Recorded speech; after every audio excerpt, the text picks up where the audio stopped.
O silêncio não voltou ao normal no dia seguinte. Ele se reorganizou. As conversas ainda existiam, mas nunca completas. As respostas vinham, mas sempre com algo faltando. E os espaços que antes eram neutros, agora pareciam exigir cuidado, como se cada passo tivesse que ser calculado antes de tocar o chão. Alaric percebeu isso antes mesmo de sentar. As cadeiras estavam ocupadas, mas ninguém conversava. Os monitores estavam ligados, mas poucas pessoas realmente pareciam focadas neles. Era como se todos estivessem atentos a algo que não aparecia na tela. A reunião da manhã deveria ser simples. Um ajuste técnico, um fluxo já validado na semana anterior. Nada que exigisse debate estratégico. Mesmo assim, os convites demoraram a ser aceitos. As confirmações chegaram tarde, e quando a reunião começou, havia gente demais para algo tão pequeno, e atenção de menos. Alaric apresentou os dados com calma. Números claros, resultados estáveis, nenhuma surpresa. Quando terminou, esperou o comentário padrão, a validação automática que sempre vinha. Ela não veio. Talvez seja melhor revisarmos isso com mais calma, disse o responsável pelo setor desviando o olhar. A frase era neutra, o tom também, mas o momento não era. Alaric sentiu o peso do silêncio se espalhar pela sala. Não era discordância, era hesitação. Ele esperou alguém complementar. Ninguém se moveu. Ali, ele entendeu algo simples e desconfortável. Ninguém queria ser o primeiro a concordar com ele. Não porque estivesse errado, mas porque concordar agora tinha um custo invisível. Claire percebeu antes mesmo de levantar da cadeira. Ela estava mais afastada, fingindo revisar documentos, quando notou o padrão se repetir. Sempre que Alaric falava, os corpos se inclinavam levemente para trás.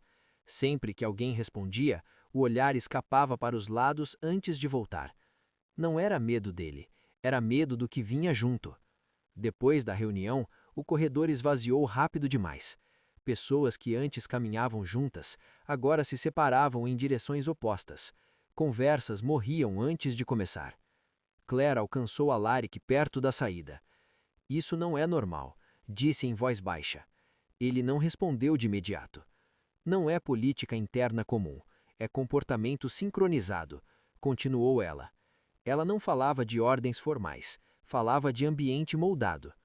Parece que alguém avisou sem avisar, completou, como se todos soubessem o que evitar sem ninguém ter recebido uma instrução direta. Alaric parou um instante. Ou como se a instrução tivesse sido construída antes, disse ele. Claire o encarou. Não havia confirmação ali, mas havia reconhecimento. No dia seguinte, Alaric foi incluído em uma reunião que não constava no calendário geral. Não havia pauta clara, não havia documento preparatório, e ainda assim havia gente demais para algo tão pequeno. Quando entrou na sala, percebeu algo sutil. As cadeiras estavam ocupadas de forma irregular. Algumas se sentaram mais afastadas, outras escolheram lugares onde não precisariam cruzar o olhar com ele.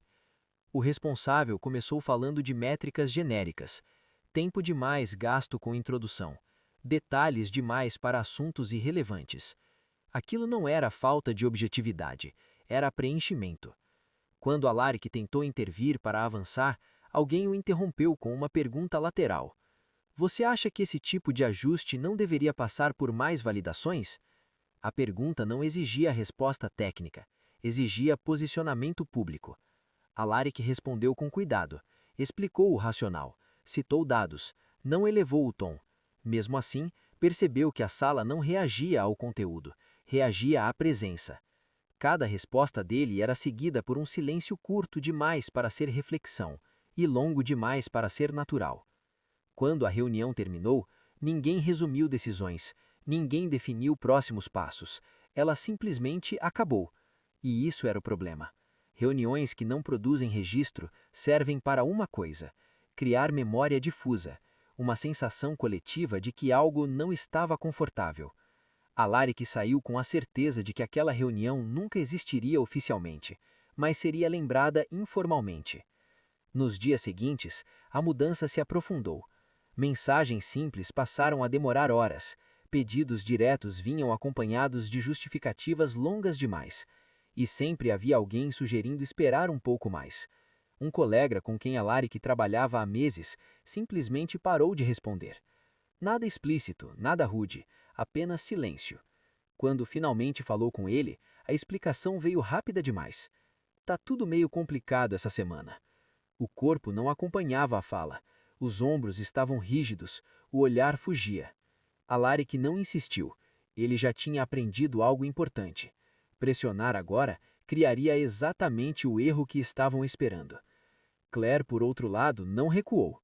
Ela começou a observar com mais atenção quem se afastava, quem suavizava decisões, quem aparecia sempre para equilibrar discussões. Havia nomes recorrentes. Nunca lideravam, nunca discordavam abertamente, mas estavam sempre presentes nos momentos certos. Isso não é perseguição aberta, é desgaste progressivo, disse ela mais tarde num café quase vazio. Alaric assentiu. Eles querem que eu pareça difícil de trabalhar, ou que você mesmo comece a se conter, respondeu ela. A frase ficou suspensa. Era ali que o custo real surgia. Se ele recuasse, perderia espaço. Se insistisse, reforçaria a narrativa contra ele. Essa não era uma decisão técnica, era uma decisão social. O erro aconteceu no fim da semana. Pequeno, limpo, justificável. Alaric ajustou um fluxo sem esperar consenso completo, algo que antes seria visto como iniciativa. O sistema respondeu bem, os números confirmaram, mas a reação veio rápido demais. Talvez você devesse alinhar isso antes de agir, disse alguém com um sorriso profissional. Não havia acusação, só registro, e registros permanecem. Claire entendeu o peso antes dele. Eles queriam isso, disse ela depois. Algo simples, mas visível, algo que possa ser citado. Alaric respirou fundo. Ele não tinha quebrado nenhuma regra, mas tinha fornecido exatamente o que faltava, um ponto de apoio narrativo. Naquela noite, ele não revisou dados, revisou pessoas. Percebeu que certos nomes apareciam sempre nos mesmos contextos, nunca no centro, nunca no conflito direto, apenas posicionados. Era cedo demais para chamar de organização, mais tarde demais para chamar de coincidência. Claire percebeu que algo tinha mudado quando começaram a procurá-la sem citar o nome dele. As perguntas vinham disfarçadas de curiosidade. Você trabalha bastante com ele, né? Ele costuma decidir tudo sozinho? Ele sempre age desse jeito? Nenhuma pergunta parecia acusatória, mas todas tinham a mesma função: coletar narrativa. Claire respondeu com cautela. Não defendeu, não acusou, neutralizou. E percebeu algo inquietante.